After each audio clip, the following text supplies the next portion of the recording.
निमंत्रण देने आए तो मैंने कहा भाई क्यों आऊं, कि बताओ मैम क्या करना है। मैं कहा पहले आयुष्मान योजना से जोड़ो, आयुष्मान योजना से जुड़ोगे तो आऊंगी, नहीं तो नहीं आऊंगी।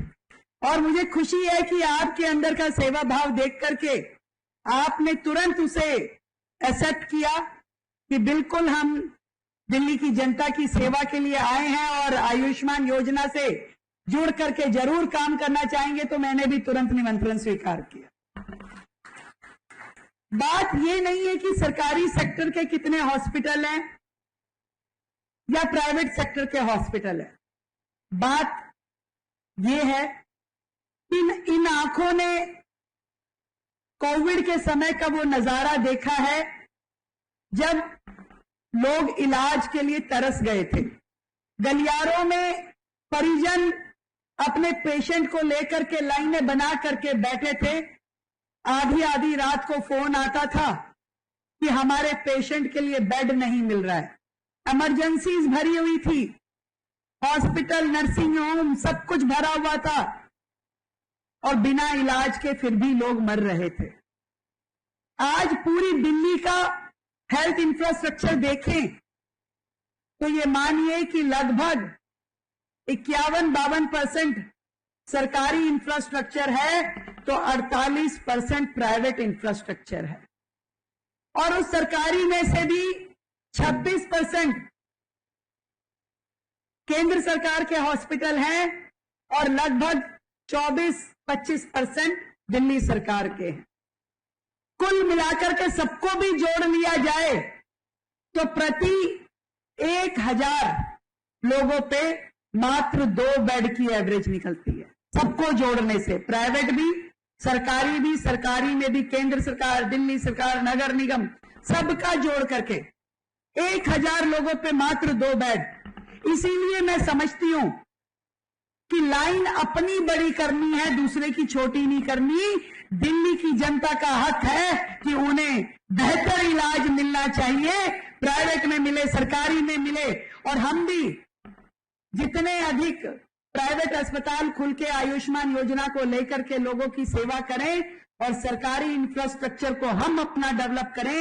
इसलिए हमने ये सोचा है कि ये जो 7 अस्पताल कोविड के समय में जिनकी नींव रखी गई थी परंतु वो शुरू नहीं हो पाए थे, काम उनका आगे नहीं बढ़ पाया था, जिन्हें आईसीयू हॉस्पिटल डेवलप करने के लिए सोचा गया था, उसको सही मायने में एक दिल्ली के लिए बेहतर फैसिलिटी देने के लिए उन 7 प्रीमिसेस को हम सुपर स्पेशलिटी हॉस्पिटल, जिसमें कि हर एक हॉस्पिटल को जिसमें आईसीयू का जरूरत हो, जैसे कि एक कैंसर हॉस्पिटल, एक मात्र डिलीवरीज केसेस जो बहुत ही सीवियर होते हैं उनके लिए, एक किडनी ट्रांसप्लांट जैसे या और अंग प्रत्यारोपण चेंज करने के जो होते हैं वो, जहां पे आईसीयू का बेडिंग क्योंकि दिल्ली में बहुत बहुत बहुत कम है। और ये सारे अस्पतालों का इंफ्रास्ट्रक्चर इसी प्रकार से डिजाइन किया गया था कि यहां पे ज्यादा आईसीयू बेड होंगे और नॉर्मल बेड कम होंगे।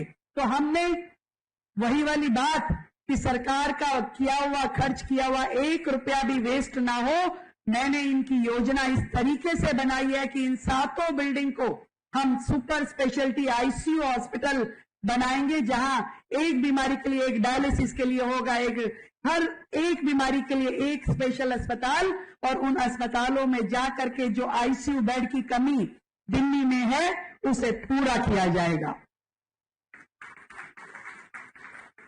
और इसी तरीके से आज यथार्थ का खुलना दिल्ली के लोगों को बेहतर इलाज दे पाएगा। आपने जिस तरीके से यहाँ पे अपने इस हॉस्पिटल को टेक्नोलॉजिकल तरीके से अपडेटेड किया है, लेटेस्ट मशीनरी है, लेटेस्ट इलाज है, और उस इलाज को जनता तक पहुंचाने के लिए बेस्ट डॉक्टर्स आपने अपनी टीम में रखे हैं।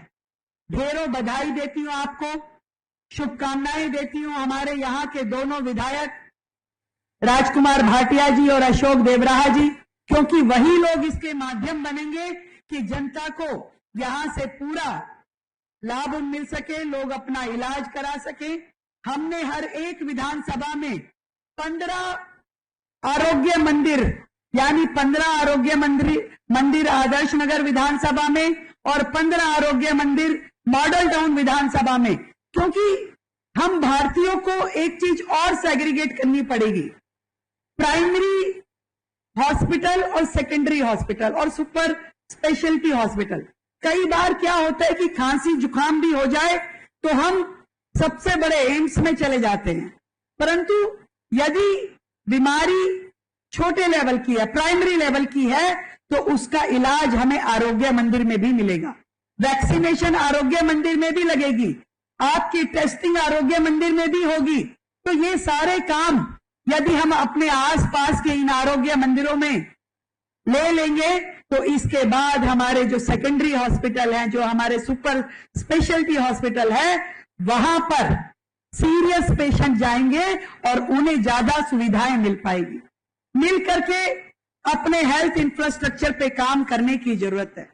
मेरी तो मन में एक ही इच्छा है, दिल्ली का और दिल्ली एनसीआर का या देश भर से कोई भी वो व्यक्ति जो दिल्ली में आकर के इलाज कराना चाहता है, उसे हम वापस ना लौटाएं। दिल्ली मेडिकल की लाइन में एक मेडिकल हब क्रिएट करें, जहां पे हर प्रकार के इलाज की संभावनाएं देश विदेश के मरीजों को मिले। यदि दुनिया में कोई भी बीमारी ऐसी हो और व्यक्ति इलाज कराना चाहे तो उसे दिल्ली की याद आनी चाहिए, दिल्ली के डॉक्टरों पे उन्हें भरोसा होना चाहिए, दिल्ली के अस्पतालों में उसे सुविधाएं मिलनी चाहिए, और देश भर के लोग यहां आएंगे तो निश्चित रूप में दिल्ली का अपना डेवलपमेंट प्रगति की राह पे आगे बढ़ेगा। ढेर सारी बधाई, ढेर सारी शुभकामनाएं यथार्थ की पूरी टीम को, आप सभी को, और मिल करके दिल्ली के बेहतर भविष्य के लिए हम सब काम करें। और मेरी ओर से सभी शिव भक्तों को बहुत बहुत शुभकामनाएं देती हूं, बधाई देती हूं। और दिल्ली ने इस बार भव्य तैयारियां की है, सभी भोलों के स्वागत की, और पूरी दिल्ली की हर एंट्री पे भव्य स्वागत गेट लगाए गए हैं। और जितनी संस्थाएं पिछले सालों में दिल्ली की सरकार से कावड़ कैंप लगाने के लिए सहायता लेती थी, उसे हमने 3 गुना कर दिया है, 3 गुना।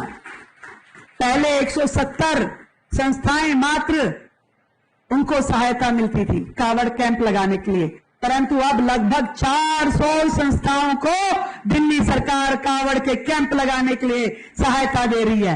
एक एक वहां पे डॉक्टर से लेके सफाई व्यवस्था, पानी से लेके शौचालय और पूरी तरीके से बिजली फ्री देने का काम दिल्ली सरकार ने इस बार शिव भक्तों के लिए किया है।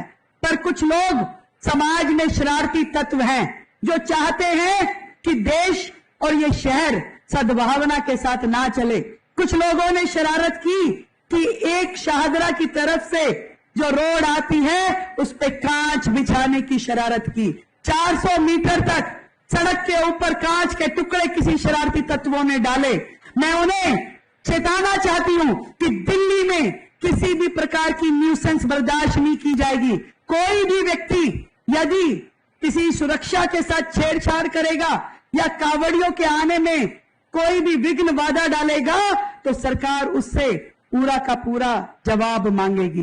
पूरी तरीके से सुरक्षित कावड़ यात्रा होगी, सुविधाजनक ये कावड़ यात्रा होगी, और सब भक्तजनों के लिए दिल्ली सरकार पूरी से पूरी सुविधाएं देते हुए